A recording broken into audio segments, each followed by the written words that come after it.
Nós vamos ler do verso de número 14 a 18. Isto chegou aos ouvidos do rei Herodes,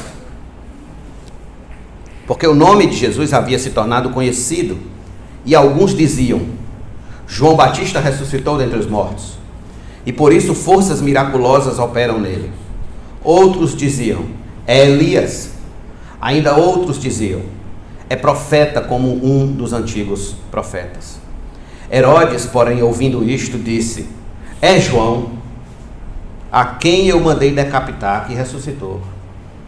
Porque o próprio Herodes havia mandado prender João e amarrá-lo na prisão por causa de Herodias, mulher de seu irmão Filipe, com a qual Herodes havia casado.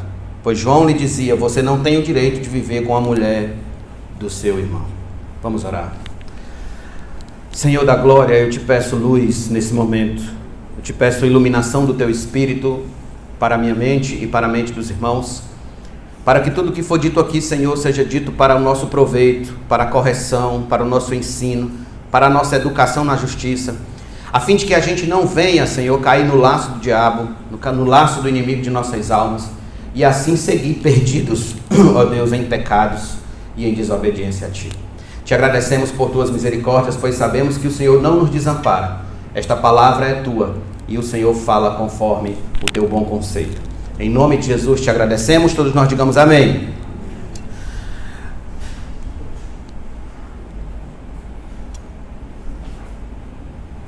Você já teve alguma decepção de amor?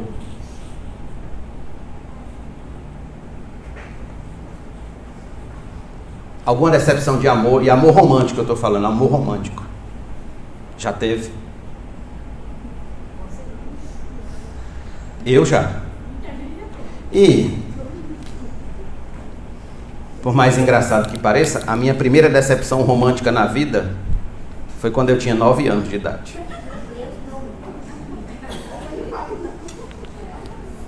Deixa eu contar para vocês como foi aqui. Eu acho que eu fazia a 4ª série. E tinha uma menina na minha sala que eu achava ela linda, encantadora. Sonhava com aquela menina. Mas ela nunca me dava bola. Ela nunca me dava nenhuma atenção. Até que certa feita, já quase chegando no final do ano, começaram a aparecer cartinhas dentro do meu caderno. Começaram a aparecer cartinhas. E as cartinhas justamente nesse tom também, né? Mesmo tom de romance. E eu era que eu me empolgava mesmo. Aí era que eu me empolgava. E tome cartinhas pra lá e cartinha pra cá. E tome cartinha aparecida no meu caderno. Até que uma disse assim: amanhã você saberá quem eu sou. E eu pensando, pronto, amanhã é o meu dia de glória. Eu estarei com uma saia jeans vermelha. Eu, pronto, só pode ser ela mesmo. Vou usar uma saia bonita dessa cor. Quando foi no outro dia, chegou uma menina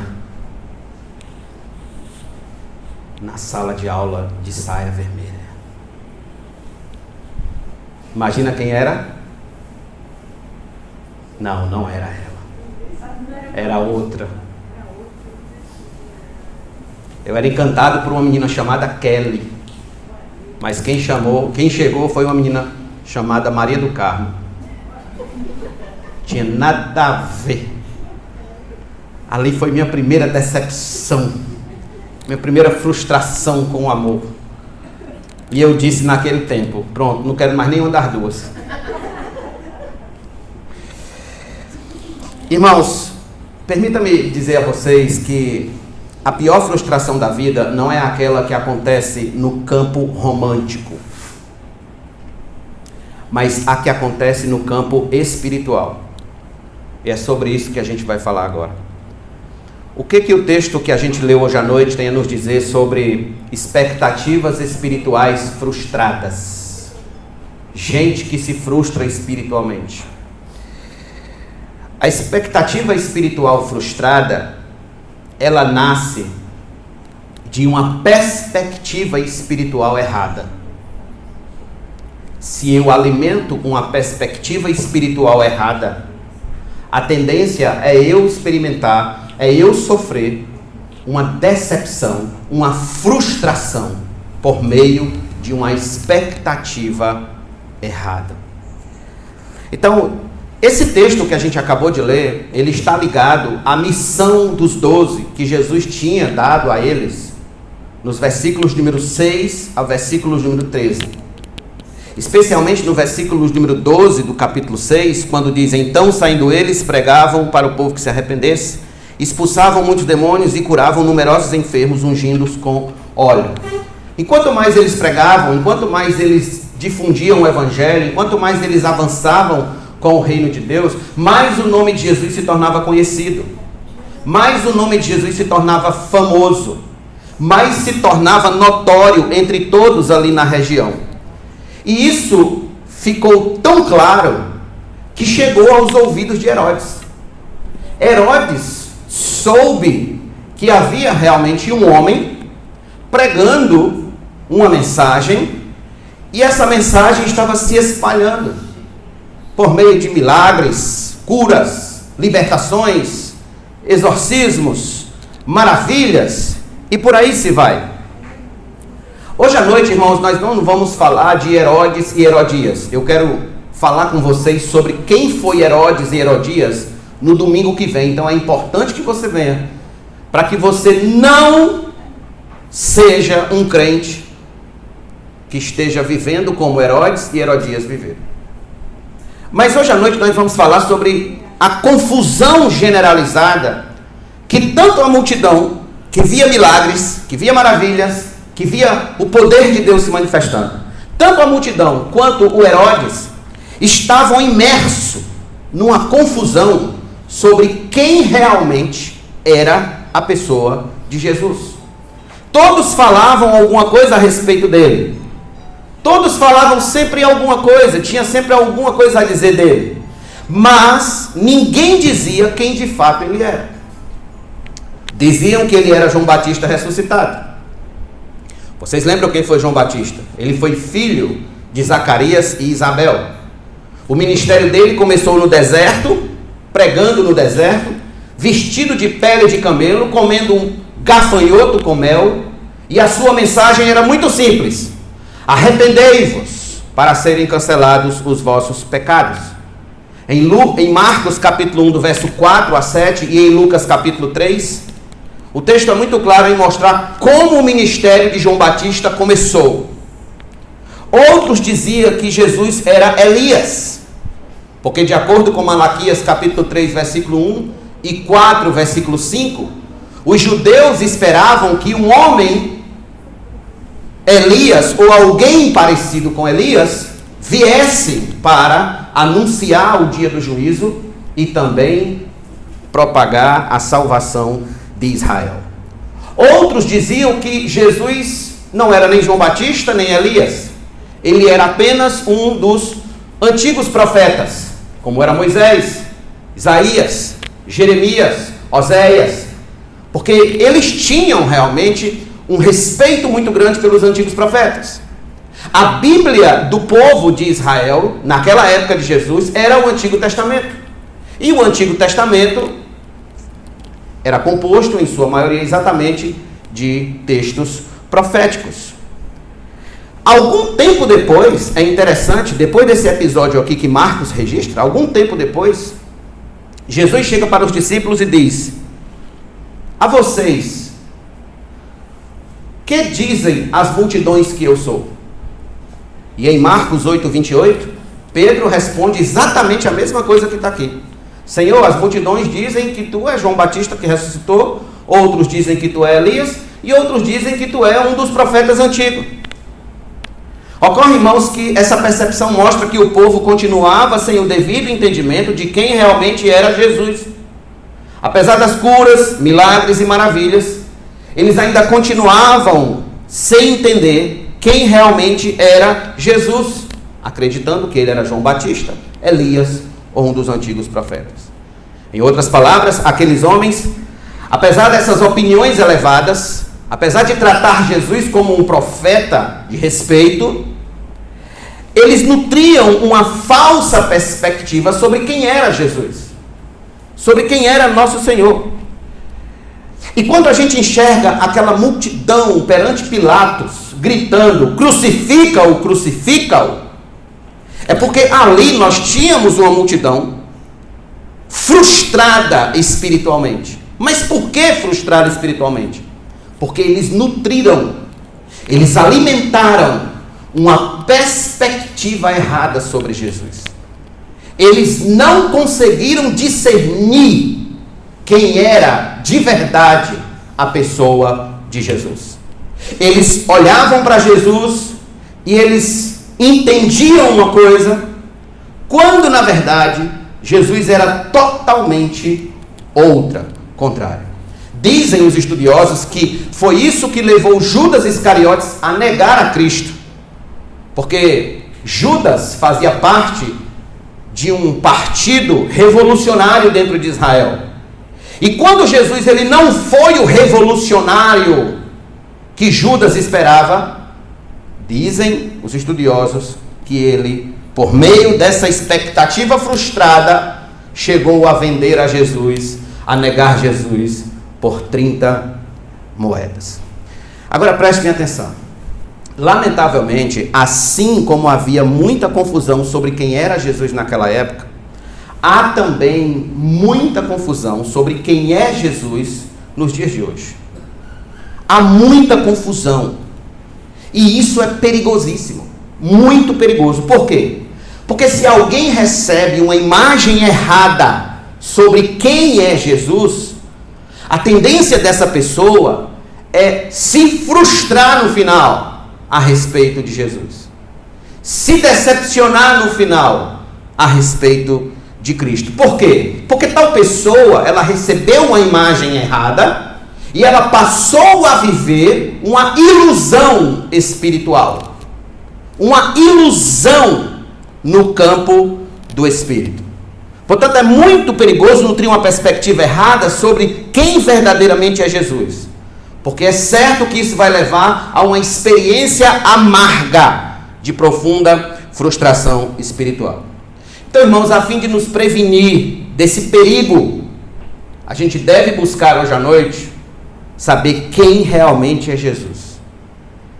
Quem realmente é Jesus. E isso nos livrará da pior de todas as frustrações. Como eu disse no início, a pior de todas as frustrações não é a romântica. A pior de todas as frustrações da vida é a espiritual. E no final dessa mensagem, vocês vão entender de uma vez por todas porque isso é verdade. Mas bem, a fim de que a gente saiba quem realmente é Jesus, vamos abordar isso de duas maneiras. Uma negativa e a outra positiva. Vamos começar por eliminação. De modo negativo, vamos começar perguntando: quem não é Jesus? Quem não é? Então anote aí, em primeiro lugar, Jesus não é uma criatura de Deus ou um Deus menor. Jesus não é uma criatura de Deus ou um Deus menor. No 4º século da era cristã, um presbítero chamado Ário ensinava que Jesus não era Deus, mas uma criatura de Deus, e que se tornou um semideus, ou seja, um Deus menor, um Deus pequeno, um Deus com D minúsculo. Esse herege ou essa heresia, ela foi fortemente confrontada no concílio de Niceia, se não me falha a memória, no ano 325. Mas seus seguidores, após a queda do Império Romano, continuaram a propagar essa heresia de que Jesus não era Deus. Jesus era só uma criatura de Deus. Ele era um Deus menor, um Deus com D minúsculo.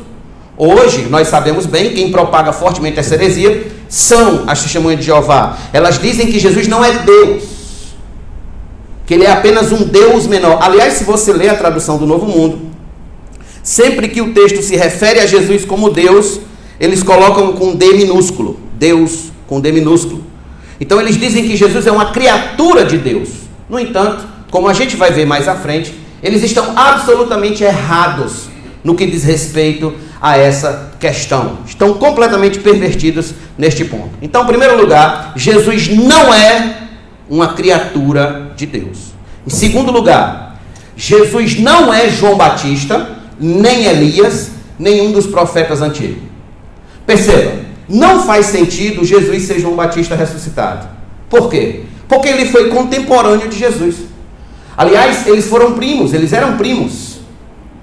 Eles eram primos. O próprio João Batista disse algumas coisas a respeito de Jesus que mostra claramente que João Batista não é Jesus. Quando Jesus veio se batizar, João Batista olhou para Jesus e apontou: eis o Cordeiro de Deus, que tira o pecado do mundo. Em João 3,30, João Batista disse: importa que eu diminua e que ele cresça. Ou seja, não tinha como haver aí duas pessoas vivas, ressuscitadas, sendo a mesma pessoa. É incoerente, é ilógico. Não faz sentido também Jesus ser Elias. Por quê? Porque mais à frente, Moisés e Elias vão aparecer a Jesus no Monte da Transfiguração. E Pedro e os discípulos que estavam com Jesus ali, viram Elias e Moisés. É tanto que Pedro chega a dizer: Senhor, que coisa maravilhosa é essa? Vamos fazer uma tenda, vamos fazer 3 tendas. Uma para mim, uma para ti, uma para Moisés e outra para Elias, porque bom é estarmos aqui. Então também não podia ser Elias. Jesus também não podia ser um dos profetas antigos, porque o próprio Jesus disse que esse tipo de profeta que profetizava a vinda do Messias vigorou até João. Lucas 16 está escrito. Só vigorou até ali. Portanto, por pura lógica, Jesus não é nem João Batista, nem Elias e nenhum dos profetas. Quem é Jesus? Terceiro lugar, quem não é Jesus? Jesus não é um revolucionário político. Há uma tentativa desesperada de se tomar emprestada a personalidade de Jesus e colar a ideologia política, seja ela qual for, quer ser de esquerda, de direita, há uma tentativa aí. Mas, nestes últimos tempos, eu vi muito os socialistas dizerem que Jesus era comunista porque defendia os pobres e que mandou repartir os bens uns com os outros e pregava contra a riqueza. Na verdade, a intenção por trás disso é apenas dar uma cara de solidariedade, de cuidado com os pobres, de amor para com os pobres, para a ideologia. É apenas a de colar um rótulo de bondade. Mas Jesus não tem nada a ver com socialismo, comunismo, com nada disso que se diz aí fora. Basta ler os evangelhos com seriedade e você vai ver que Jesus não está preocupado com Roma. Jesus não está preocupado com César. Jesus não está preocupado com a política desse mundo. Por que não, pastor? Porque o seu reino não é deste mundo. O reino de Deus, ele não se confunde com a política deste mundo, com as tramas, as malícias, as sujeiras deste mundo, que este mundo oferece e oferta. O reino de Deus, do qual é a preocupação de Cristo, é algo muito mais elevado do que a política deste mundo. Certa feita perguntaram a Billy Graham se Billy Graham queria ser o presidente dos Estados Unidos. Eu não sei a veracidade dessa história, mas conta-se. Então, dizem que ele com certeza ganharia, porque ele era muito popular nos Estados Unidos. E como um pregador muito popular, muito conhecido nos Estados Unidos, ele seria facilmente o presidente da nação. Então, ele respondeu a esse convite com as seguintes palavras: eu não vou deixar de ser embaixador da pátria celestial para ser simplesmente presidente dos Estados Unidos. Não vou descer meu nível. Não vou descer meu nível. Então veja, se Billy Graham rejeitou dessa forma o maior cargo de poder mundial atualmente, imagine mesmo se Jesus estava preocupado em ocupar apenas uma cadeira política sobre uma nação. Ocupar uma cadeira política sobre um parlamento deste mundo. Não. Ele rejeitou ser o imperador de todos os reinos deste mundo quando Satanás chegou para ele e fez a proposta: se prostre-me agora e eu vou te dar todos os reinos da terra. Lembra disso? Ele rejeitou, ele disse: não, somente ao teu Deus adorarás. Em quarto lugar, Jesus não é um hippie pregando paz e amor. Lembra dos hippies? Muitos confundem Jesus com os hippies que pregavam paz e amor. Paz e amor, bicho. Paz e amor. Na década de 60 isso era muito forte, porque dizem que a mensagem de Jesus é a mesma mensagem de paz, é a mesma mensagem de amor. Então Jesus era um hippie das antigas. Na década de 60, inclusive, ficou muito conhecido nos Estados Unidos e depois se espalhou por algumas partes do mundo, uma proposta missionária chamada Movimento Jesus. Eram homens e mulheres que se vestiam como hippies e viviam no meio dos hippies para pregar o evangelho para os hippies. O que aconteceu foi que isso terminou muito mal, cheio de escândalos sexuais, gente usando droga, se afastando do evangelho, e o movimento terminou difamando a igreja de Cristo. Em quinto lugar, Jesus não é um popstar de seu tempo. Ele não é um popstar. Há uma tentativa louca de associar Jesus aos popstars deste mundo, que ele foi apenas uma estrela do seu tempo. Quem foi Jesus? Jesus foi um popstar do seu tempo, assim como os Beatles, como Elvis Presley, como Justin Bieber, como Tom Cruise, como tantos outros cantores. Jesus foi apenas um popstar, foi alguém famoso do seu tempo, mas apenas para o seu tempo. Para esse tempo não há mais interesse, o interesse realmente foi para aquela época. Então há uma tentativa de customizar a pessoa de Jesus como alguém pop, como um ser pop. Inclusive a revista Datebook publicou uma manchete com as palavras de John Lennon há muitos anos atrás. Dizia assim: olha o que John Lennon disse: somos mais populares que Jesus. O cristianismo vai acabar, vai diminuir e sumir. Hoje nós somos mais populares que Jesus.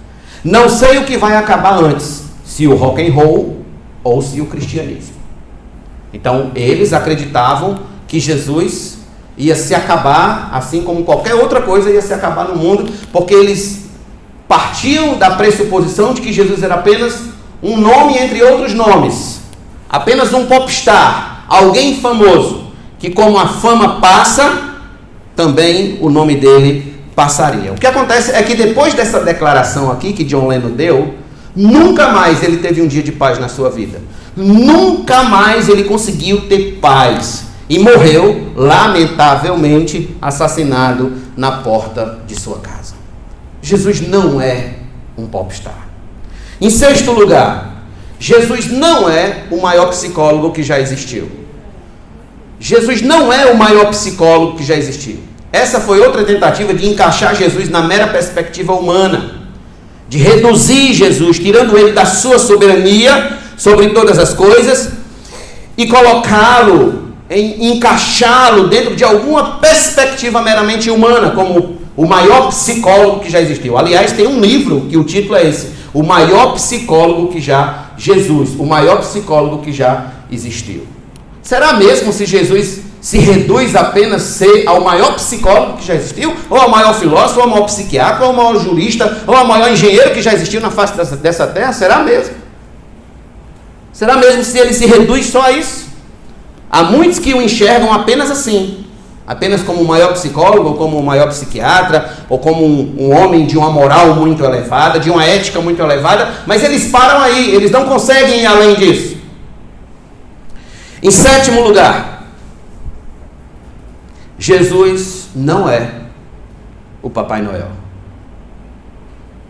Anote isso, porque talvez essa seja a caricatura falsa mais ensinada hoje em dia para a igreja, que Jesus é uma espécie de Papai Noel dos crentes. Como assim, pastor? Sempre que alguém apresenta o Evangelho, apresenta Jesus como aquele que resolve todos os meus problemas financeiros, emocionais, sentimentais, matrimoniais, de saúde, etc., como aquele que está ali pronto, sempre com uma bandeja cheia de bênçãos para me dar, como aquele que está sempre pronto para me socorrer, me ajudar, me amparar. Quando se entrega apenas uma mensagem nesse nível, nós estamos caricaturando Jesus como um Papai Noel de antigamente. E Jesus não é esse Papai Noel. Jesus não anda com um saco nas costas cheio de bênçãos para dar ao seu povo, assim, de uma maneira irresponsável, de uma maneira gratuita, sem responsabilidade. Porque basta que você leia os evangelhos e você verá que a figura de Nosso Senhor, ela não está muito preocupada em socorrer as pessoas para dar uma imagem de bonzão, de bonzinho, não. Todos os atos de bondade e de misericórdia do Senhor sempre vieram acompanhados de responsabilidade. Quando Jesus percebia que determinado grupo de pessoas só ia atrás dele porque tinha pão e peixe, porque tinha milagre, Jesus confrontava essas pessoas. Leia João capítulo 6. Leia João capítulo 6. E você vai ver lá que Jesus diz claramente: vocês só vêm a mim porque vocês têm pão e peixe. São pessoas que só procuram Jesus em busca das suas bênçãos. É o verdadeiro crente sanguessuga. Me dá, me dá, me dá, me dá e me dá. Essa é a linguagem deles. É assim que eles colocam as coisas diante de Deus. É o Jesus garçom. É o Jesus Papai Noel. Então eu estou dizendo a vocês aqui: Jesus não é Papai Noel. Por que, pastor, que é importante começar com essa abordagem negativa sobre quem não é Jesus? Por algumas razões. Primeiro, porque Satanás quer que a gente acredite numa caricatura falsa de Jesus. Satanás quer que você acredite num Jesus que não existe. Num Jesus que a Bíblia não fundamenta a sua existência. Ele quer que você viva a vida inteira crendo num ser falso, num ser que não tem fundamento bíblico, num ser que não tem fundamento na palavra. Porque ele sabe que no final, quando você chegar no final da sua vida, você está absolutamente entregue nas mãos dele. Porque você passou uma vida inteira acreditando no Jesus falso e não no Jesus das Escrituras. Por que é importante a gente saber quem não é Jesus? Para denunciar a falta de teologia bíblica sobre quem realmente é Jesus nos púlpitos de muitas igrejas modernas. Ou seja, muitos estão adorando um Jesus fabricado por pregações antibíblicas, pregações anti-escriturísticas. Não são pregações da palavra. O Jesus que eles ouvem falar não é o Jesus da palavra, mas o Jesus fabricado por suas próprias mentes, por seus próprios entendimentos, e não o Jesus das Escrituras. Pastor, por que é importante a gente entender quem não é Jesus? Em terceiro lugar, porque muitos têm sido levados a crer nele, mas a não se comprometer de verdade com ele. Não há compromisso de guardar seus mandamentos, apenas de receber as suas bênçãos. Ou seja, quando eu creio num Jesus falso, num Jesus fabricado por pregações falsas, eu não tenho nenhuma obrigação em me comprometer com os seus mandamentos. Eu não tenho nenhuma obrigação em me comprometer em evidenciar mudança de vida na minha história.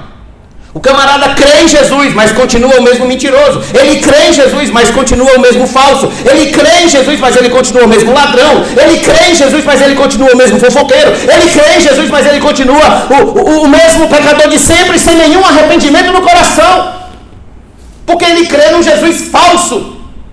Porque ele abraçou uma mensagem falsa. Então não precisa haver, da parte dele, qualquer compromisso com os mandamentos de Cristo, com a palavra de Deus. Porque o Jesus que ele crê não cobra a ele nada. O Jesus que ele crê diz apenas que ele é amor e que no final, apesar de tudo, ele estará salvo. Isso é perigosíssimo, irmãos. Por que é importante a gente saber quem não é Jesus? Porque, em quarto lugar, porque nos livra dos falsos mestres, dos falsos pastores, dos falsos cantores evangélicos. Irmãos, tem uma música que diz assim, vocês já ouviram, talvez até já cantaram. Se eu não lembrar da letra direitinho, vocês me lembrem aí. Você é o espelho, né? Você é o espelho, a imagem do Senhor, né? O que mais? Sei lá que lá pelo tanto diz assim: você é ouro puro de Ofir. Olha o valor que essa mensagem dá ao homem. Dá ao homem. Traz para o homem. Colocando o homem no centro. Você é o espelho que reflete a imagem do Senhor, não sei o que, não sei o que. E é tudo Deus em volta da pessoa. Né? A pessoa está ali sentada num trono, como um imperador, como um rei. E Deus é que está ali tentando de todas as maneiras agradar a pessoa, para a pessoa não se afastar dele. Porque senão Deus vai entrar em depressão se a pessoa se afastar dele. Mensagem errada, isso é mensagem de falso pastor, mensagem de falso cantor. Se estiver tocando no seu rádio, desligue, mude, passe esse tipo de música. Esse é o tipo de música que nos mostra, nos apresenta um Jesus falsificado, um Jesus errado, um Jesus que não condiz com o Jesus das Escrituras. Esse é o Jesus falso. Porque, irmãos, crer numa apresentação falsa de Jesus é como beber 1 litro de veneno com o rótulo da Coca-Cola.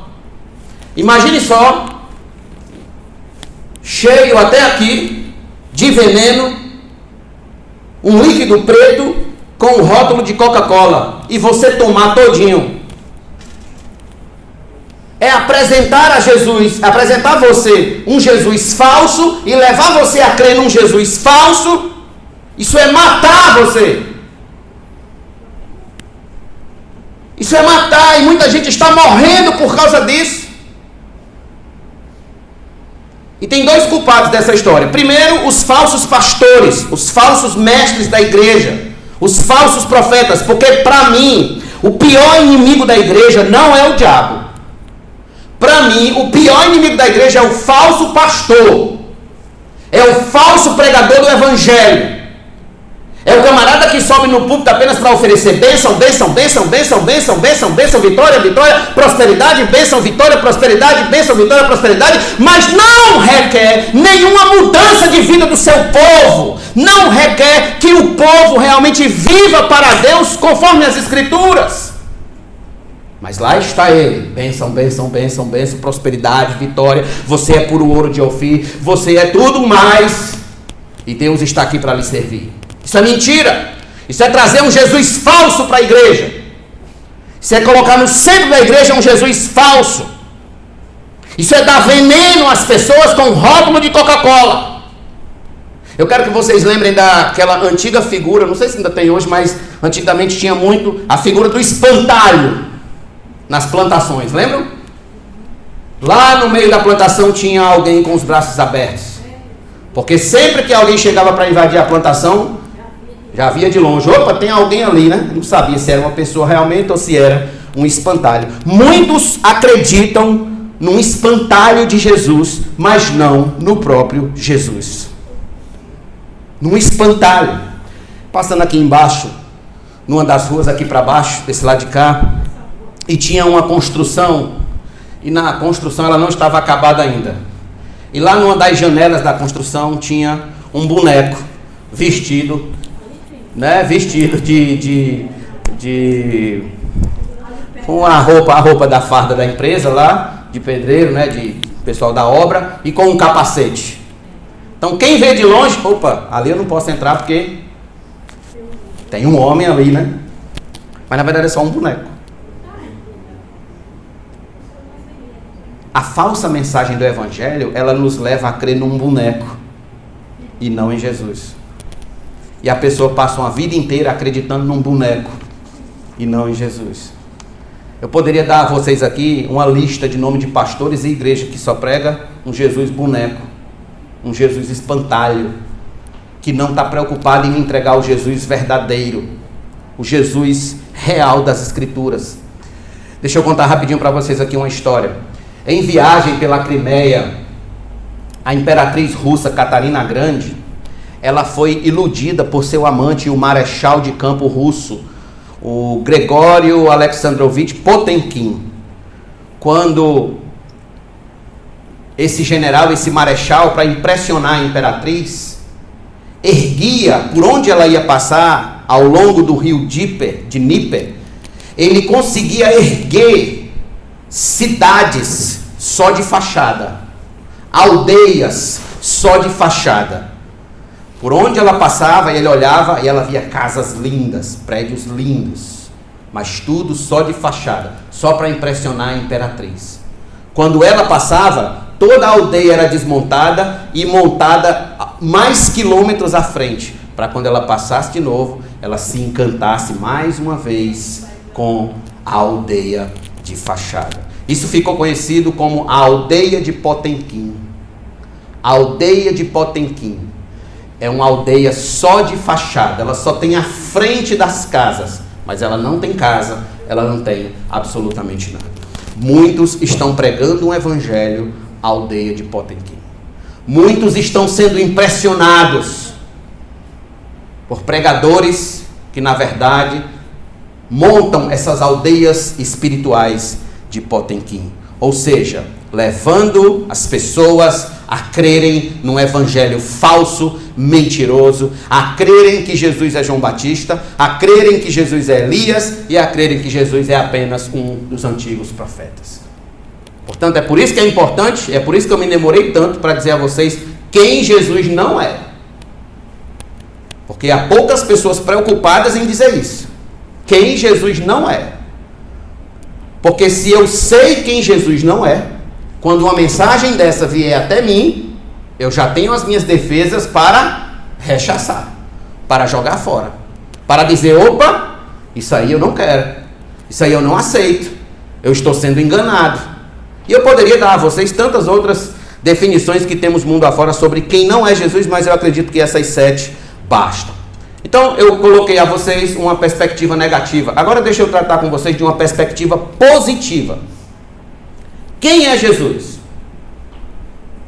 E isso vai mudar toda a nossa perspectiva, viu? De culto, de adoração, de oração, de leitura da palavra, de como a gente chega na igreja, de como a gente sai da igreja, de como a gente convive com os irmãos, de como a gente convive com a nossa família, de como a gente convive no nosso trabalho. Quem é Jesus? Vou lhe dar 3 respostas. Primeiro, Jesus é Deus. Deus. Nós devemos sempre partir desse princípio, de que Jesus é Deus, de que o nosso Senhor é Deus. Ele estava na criação. Quando o homem foi ser formado, Deus disse, façamos o homem à nossa imagem e semelhança. Usa-se um termo no plural, façamos, ou seja, a Trindade estava lá na criação de todas as coisas. Façamos. Cristo estava na criação. Cristo é o Filho de Deus por geração eterna. Cristo não foi criado, ele foi gerado eternamente. Como se dá isso, pastor? Não sei. Eu só sei que ele foi gerado eternamente. E ele é Filho de Deus, da mesma substância de Deus, soberano sobre tudo e todos. Marcos capítulo 1, versículo 1, está escrito, princípio do Evangelho de Jesus Cristo, Filho de Deus. Filho de Deus. Essa foi a preocupação de Marcos, em deixar isso bem claro para os romanos, a quem ele estava escrevendo em primeiro lugar o seu Evangelho. Evangelho de Jesus Cristo, Filho de Deus. Não filho de Maria, não filho de Pedro, não filho de José, não filho de Antônio, não filho de Paulo, mas filho de Deus. Então, quando você está se aproximando de Cristo, você está se aproximando de Deus. Em João capítulo 1, versículo 1 está escrito: e o verbo, no princípio era o verbo. A palavra verbo aqui se refere a Jesus. No princípio era o verbo, e o verbo estava com Deus, e o verbo era Deus. E Deus com D maiúsculo, viu? Porque, como eu disse a vocês, na tradução do Novo Mundo, o Deus que está lá é Deus com D minúsculo. Pode olhar em casa. E o verbo era Deus. Deus com D maiúsculo. Deus. Aqui em Colossenses, nós estamos estudando Colossenses nas quartas-feiras, e vamos voltar mais uma vez para a gente relembrar só isso aqui a respeito de Cristo. Quem é Jesus? E no versículo 15, o apóstolo Paulo, aliás, do versículo 15 ao versículo 20, como eu expliquei a vocês na quarta-feira, os estudiosos dizem que isso é um hino que Paulo acrescentou a essa parte do texto. E há um grupo de estudiosos que dizem que esse hino foi Paulo que compôs mesmo. Então eles cantavam na igreja primitiva.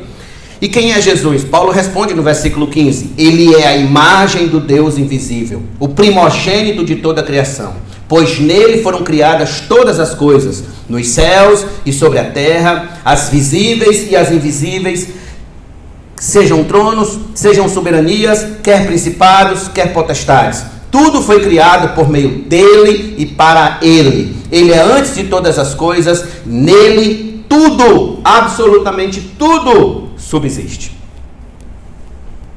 Então, veja quem é Jesus.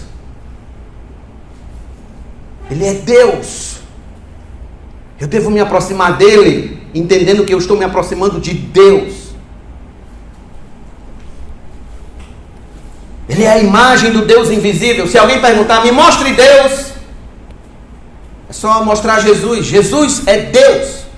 Em Hebreus capítulo 1, versículo 3 está escrito: o Filho, que é o resplendor da glória de Deus e a expressão exata do seu ser. A expressão exata do ser de Deus é Cristo. Jesus é Deus.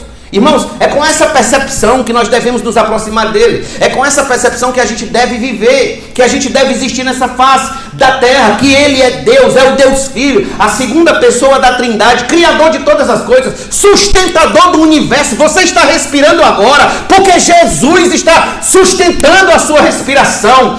Os seus pensamentos estão transitando dentro da sua cabeça porque Jesus está sustentando cada milímetro de pensamento dentro da sua cabeça. Tudo está sob o seu controle. Ele é Deus. Quão maravilhoso é, irmãos, poder dizer que nós somos servos de Deus. Cristo Jesus é o nosso Deus. Aleluia. E eu pergunto, é assim que você enxerga Jesus? É assim que você olha para Jesus? É assim que você se aproxima de Jesus, sabendo que você está se aproximando de Deus, o Criador do universo, o Rei dos reis e Senhor dos senhores? É assim. Em primeiro lugar, Jesus é Deus. Segundo lugar, Jesus é a cabeça ou o cabeça da igreja.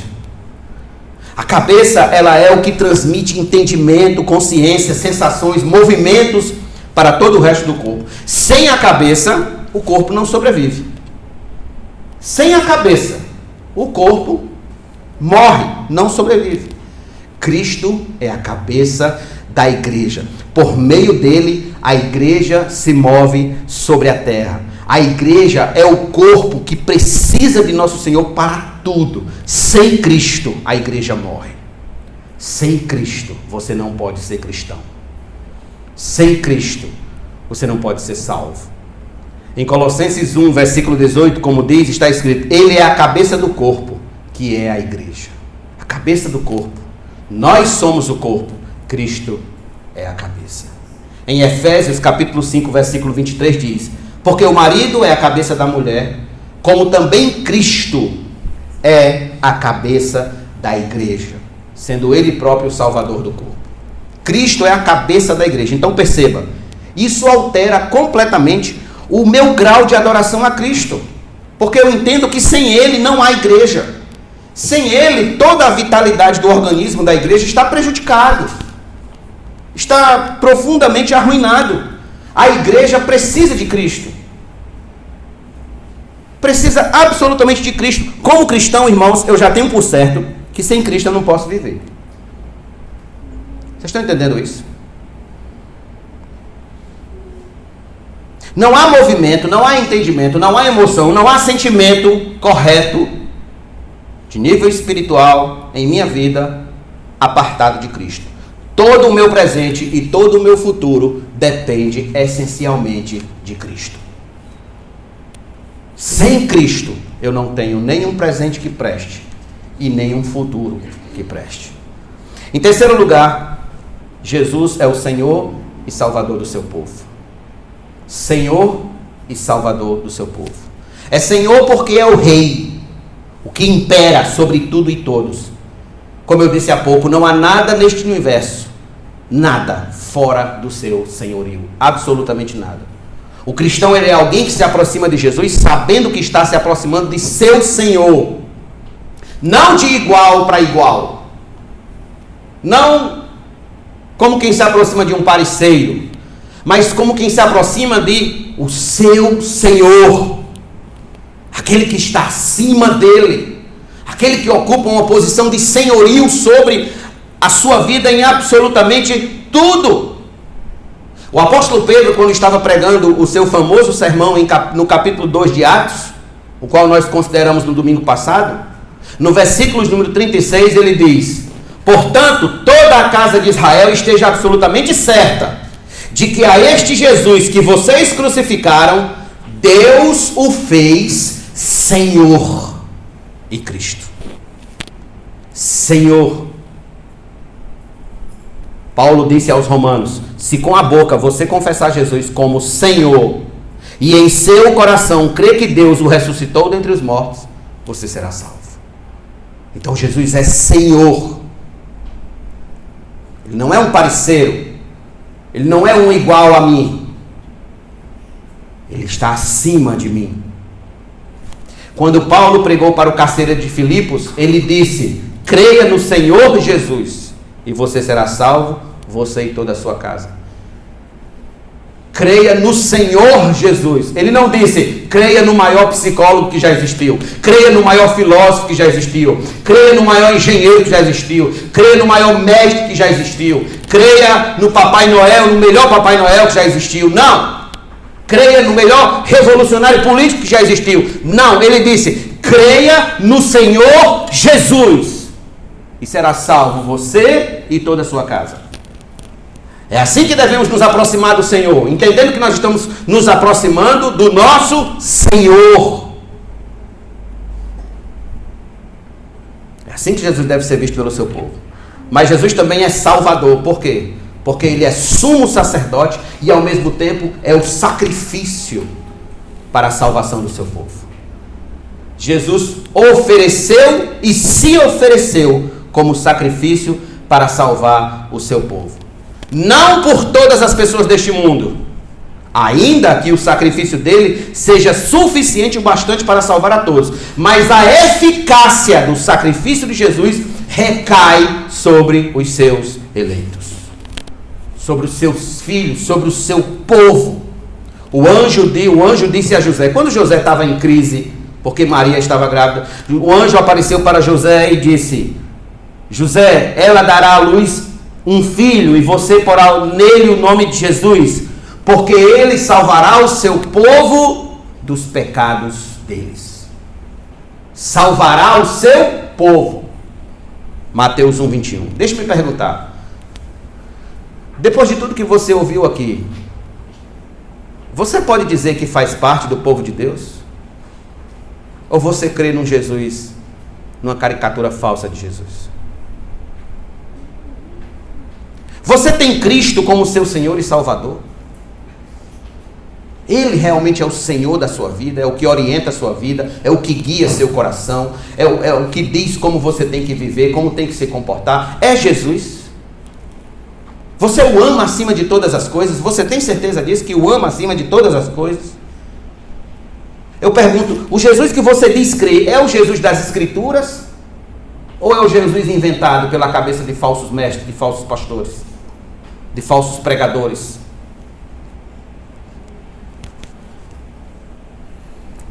Porque conhecer quem realmente é Jesus, irmãos, é o que fará diferença em nossas vidas, em todos os momentos da nossa vida.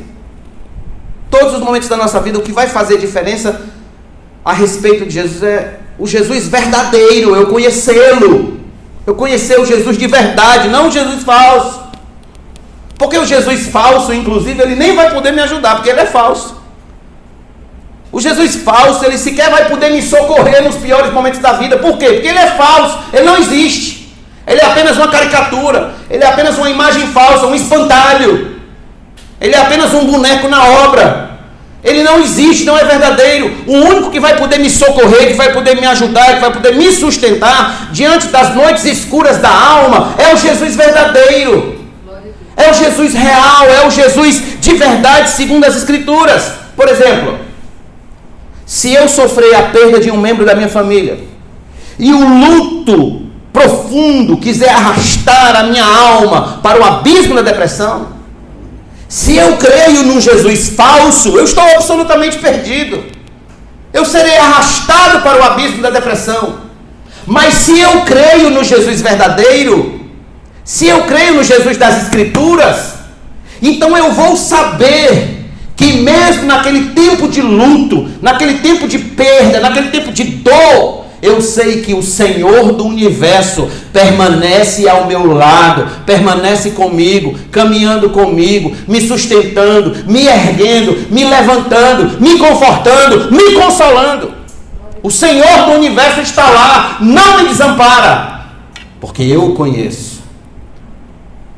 Se eu recebo uma grande bênção, uma grande vitória, meu coração continuará mais crente ainda, porque eu mesmo sabendo que não mereço, eu vou entender que tal bênção foi a doce providência de Deus me alcançando. Irmãos, compreender isso é saber quem realmente estou servindo. Todo o meu compromisso e relacionamento com Ele é pensado nas categorias corretas, é colocado em termos corretos. Quais são os termos corretos do nosso relacionamento com Deus? Simples: Criador, criatura; Senhor, servo; cabeça, corpo; Salvador e salvo; Pai e filho. Esse é o relacionamento correto. É eu entender isso, que enquanto eu sou filho, Ele é Pai; que enquanto eu sou servo, Ele é Senhor; que enquanto eu sou salvo, Ele é o Salvador; que enquanto eu sou o corpo como igreja, Ele é o cabeça; que enquanto eu sou apenas criatura, Ele é o meu Criador. Nós devemos chegar ao último minuto de nossas vidas seguros, convictos, repetindo as palavras do apóstolo Paulo quando ele disse: mas não me envergonho, porque sei em quem tenho crido, e estou certo de que Ele é poderoso para guardar aquilo que me foi confiado até aquele dia. Deixe-me perguntar: você sabe em quem tem crido? Você sabe realmente em quem você tem crido? Você poderá chegar ao seu leito de morte com essa segurança que Paulo tinha quando diz: eu sei em quem tenho crido? Será se você pode responder isso com um sorriso no rosto, no dia que a morte se avizinhar? Eu sei em quem tenho crido. Eu sei em quem tenho crido. Então permita-me concluir essa mensagem dizendo a vocês o seguinte: procure conhecer cada dia mais, com mais afinco, quem é o Jesus da Bíblia Sagrada. Procure conhecer o Jesus das Escrituras, o Jesus da palavra, e você vai estar livre da maior frustração de todas, que é a frustração espiritual, que é a frustração de acreditar que estava indo para o céu, quando na verdade estava indo para o inferno. Pastor, é possível? É possível mesmo eu batizado na igreja?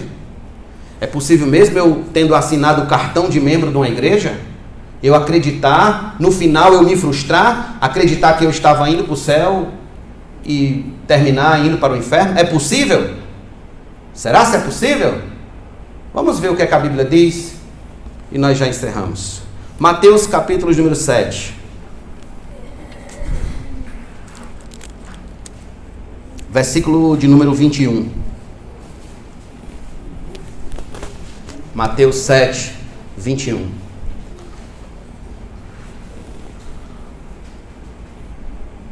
Diz assim: nem todo o que me diz Senhor, Senhor entrará no reino dos céus, mas aquele que faz a vontade de meu Pai que está nos céus. Segue.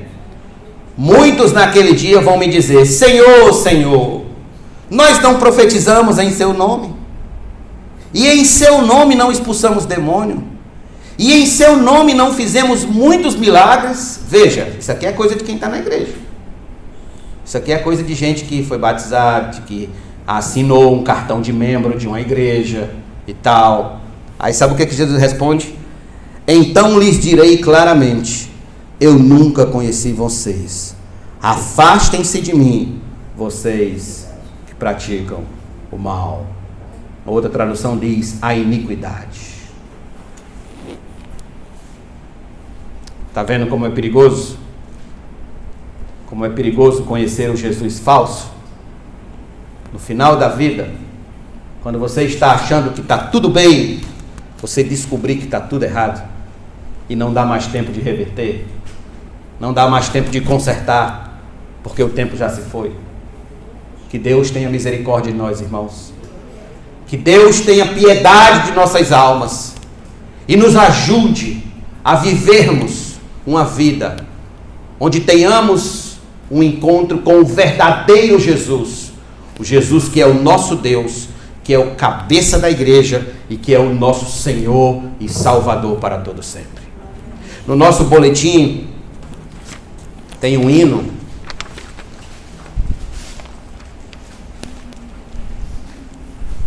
que diz no refrão: Jesus é meu amigo, meu guia, meu Senhor, meu protetor, sem outro haver igual.